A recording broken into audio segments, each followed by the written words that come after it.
ช่วงหน้าเมื่อนอนนะเดี๋ยวจะไม่สมจะใช้ไปรู้ปอนะในจังหวัดตากนะมันห้ามันหกนะจะมีใช้แช่มันเก้ามันเจ้า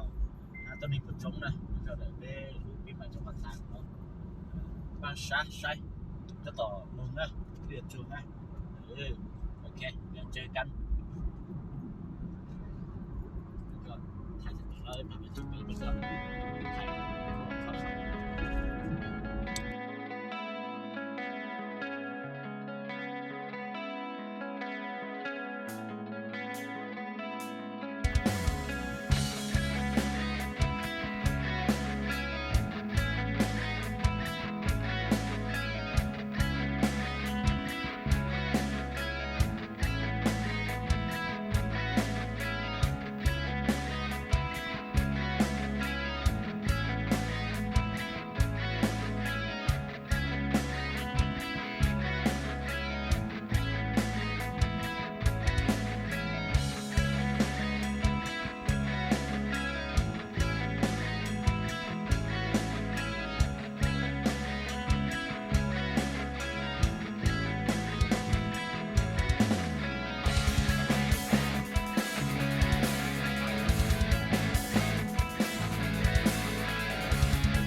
ก็ถือว่าไม่รู้สนามที่ใหม่นะตรงทางสมุทรนะก็จะต่อเราละตัวเสียเราเดี๋ยวเข้าไปถึงงานนะเดี๋ยวตบอยู่เช็ดตรงนะโอ้คุณรู้ว่าเจ็บหมดเลยเดี๋ยวเดี๋ยวไปพูดเช็ดเนาะเดี๋ยวไปหมดเดี๋ยวนะรถได้เนาะ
靠一个东西好。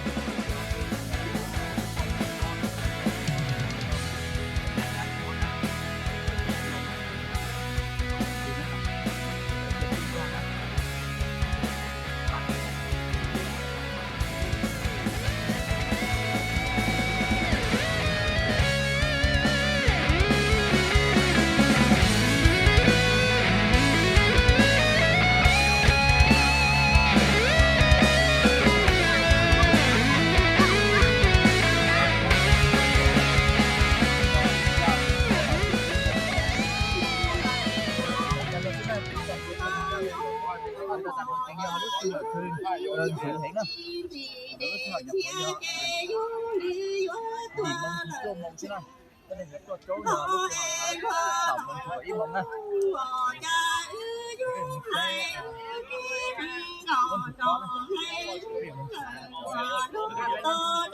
Cao xe cũng một thấy đồ lom nàyครับ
我生了之后这是用手拉呀，又不知道还按下一下不是赶 แม่ 开 บ้าน 的 เนี่ยlợi tao chụp bó 啊，กูจะ把ให้一下你弄的那样， เหมือนมีไหม เนี่ยเรา弄เราเลยดิปลาได้จีตัวจงอ่ะ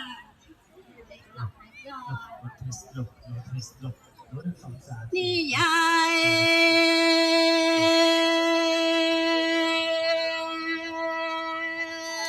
ผู้เนี่ยหลังใช้แต่แต่เนี่ยฉันดูว่าสิลุงตูจานาตาปื้อชงตาอียัวโลดีทอนาตาอีมูตัวสีปื้อแม่เขา 但是我哋先對個起嚟，要拎對散山嘅時候拎對到紙嘅時候拎對到中 tuần đánh gia trong đời thì chơi sát tổn nô nè họ sát lâu tổn nô do nhu xin chào nè xin nô lợi tư qua hồ nhu có các chim ba nhu lò cho chạy cho nhu phải qua lợi chặt nhu xin chào sát tổn nô tàu kia rồi nè một sát nhu tổn nô đây tên gì nhu cũng một sát nhu đây tên gì sát lợi cho nên cũng là sát tổn nô ở nhau kia này thôi gì ôi kia là gì sống sạch kia nó lò cứ lò cột với tàu sườn nôดีครับ nó sườn với tàu sườn nô nè kia đây có kỹ nhà kia được nè nó sống cứ lò gì cái tàu sườn nô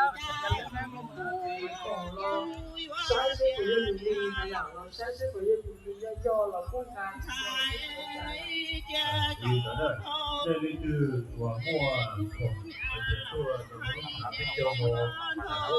ก็ตื่นแล้วเดี๋ยวก็มุกหลับเตะก็ตื่นแล้วไปซื้อมาโจ๊กแล้วคือเตาเตาอย่างที่แบบว่านี่เราเกี่ยวกับเป๊ะ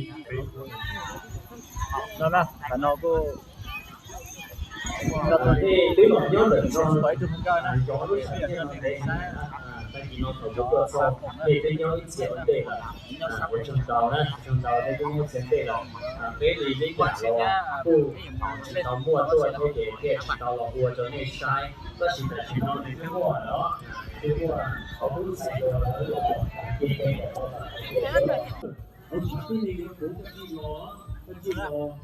nó biết nó cho nó có luôn á cho mình sai xem nó có luôn hay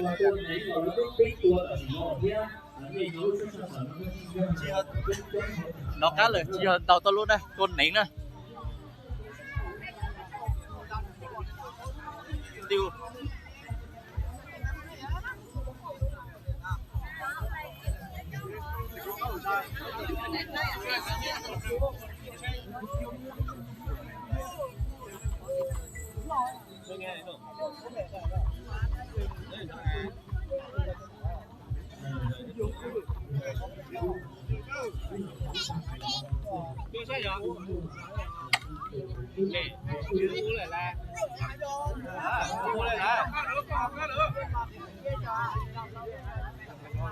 tao xuống hả còn giọt ra rồi in đi thì cả này nè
เขาบอกว่าเลือกไม่ได้ทุกคน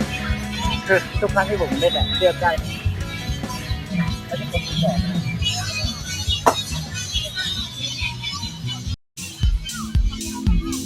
วทุกคนดูดอกนะไม่ต้องกันหลังมันนะมันจะมีวางหนาแล้วทุกคนคือเรามองว่าได้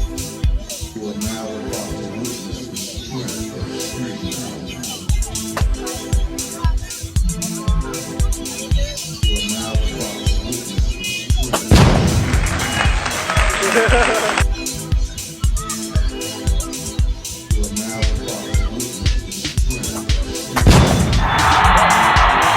าแถวเดียวหรือเปล่า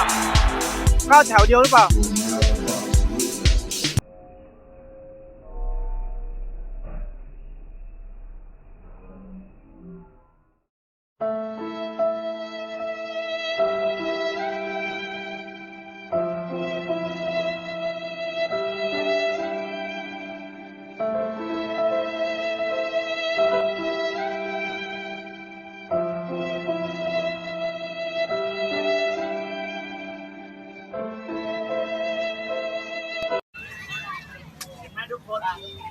เขาจะลองอีกรอบนึงไหมว่า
การสอนแบบนี้จะได้เยอะกว่าแน่นอนนะทุกคน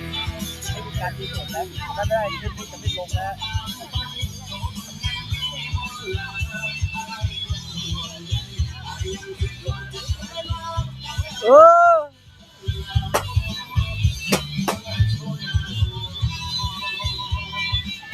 ไม่ได้เลยเราได้ลองนัดต่อไปแล้วคน100แล้วนะ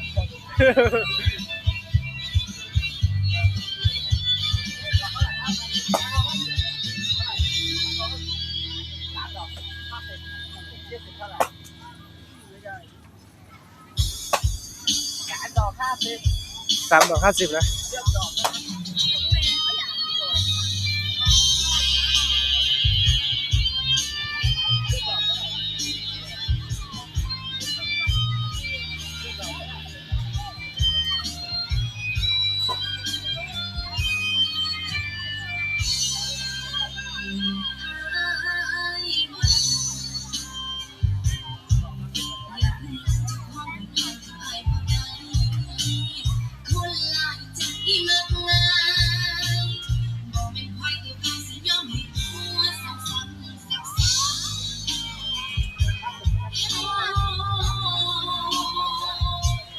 ลองรอบเลยไหมถ้าไม่ได้ไม่ได้นะร้านพวกนี้เขาจะเอาลูกดอกมาสลับกันนะมันจะมีหลังบางกับหลังหนานะเขาจะมีหน้ายาวกับหน้าสั้นนะถ้าหลังมันหนักถ้าหลังมันเยอะแบบมันจะหนักนะเวลาเราปาจะไม่ไปอย่างที่เราคิดถ้าเป็นไปได้เราจะเลือกไอ้ที่ลงบางเดียวเลยโอเคพูดเรียนมา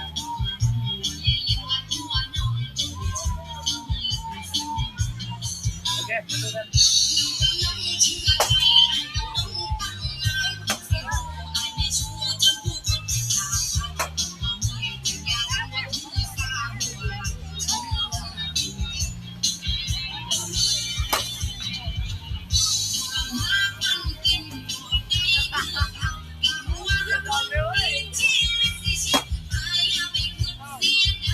ไม่ได้นะทุกคนเอาอีกรอบนึงนะ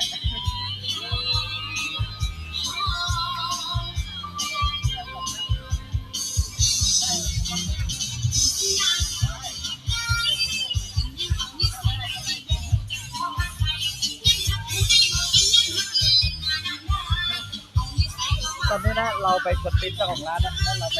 นัดไอ้พวกที่ไปเอาแล้วมาเอานี่มาอันนี้ไม่มีดอก อันนี้ไม่มีดอกอ่ะเนี่ย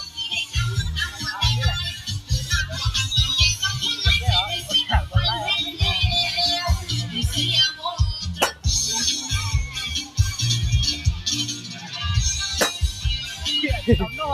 องดาวกินเลยไปโอเคแล้วเราจะไปเล่นอย่างอื่นแล้ว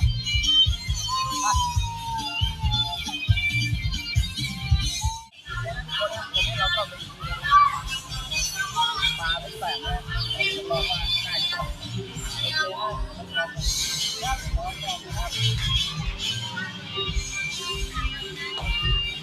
3 ดอก 50 นะมันเล่นยังไงวะ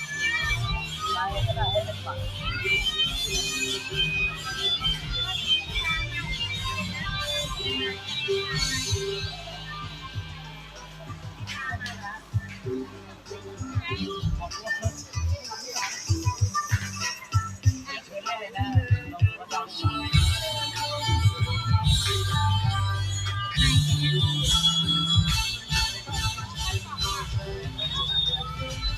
นี่คือปากเนี่ยทุกคนถ้าปากแล้วให้มันลงมันจะได้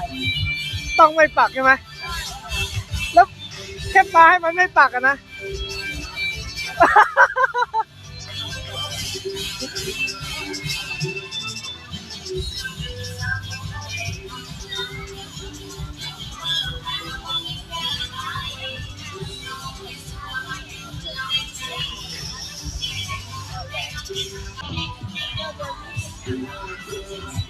ถ้าไม่ปักปลาใหม่เอา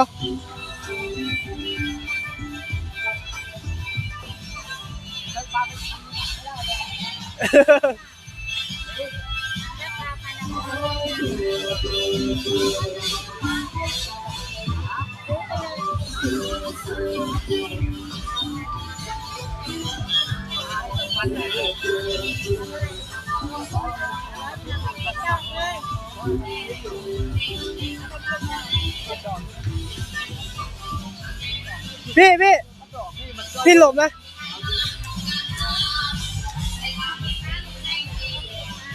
โอ้ไปไหนวะ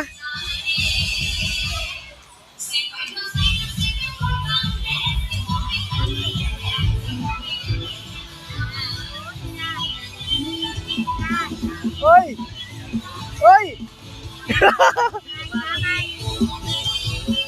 ให้ดูดิ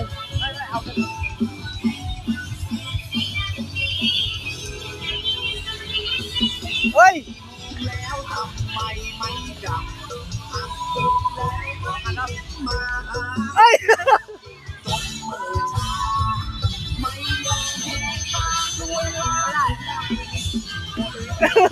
เนี่ยมันเวอร์เลยทุกคน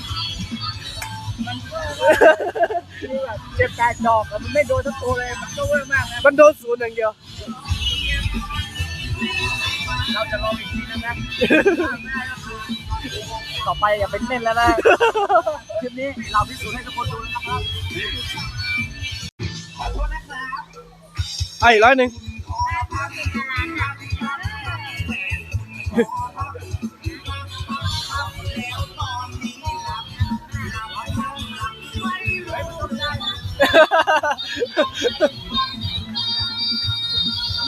อเคนะ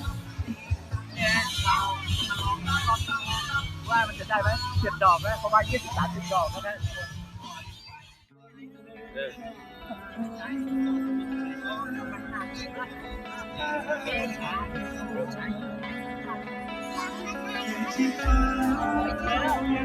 ไ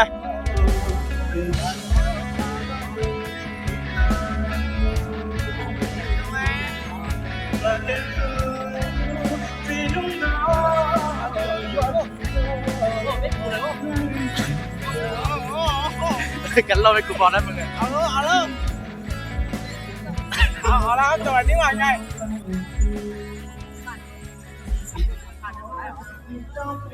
ไอ้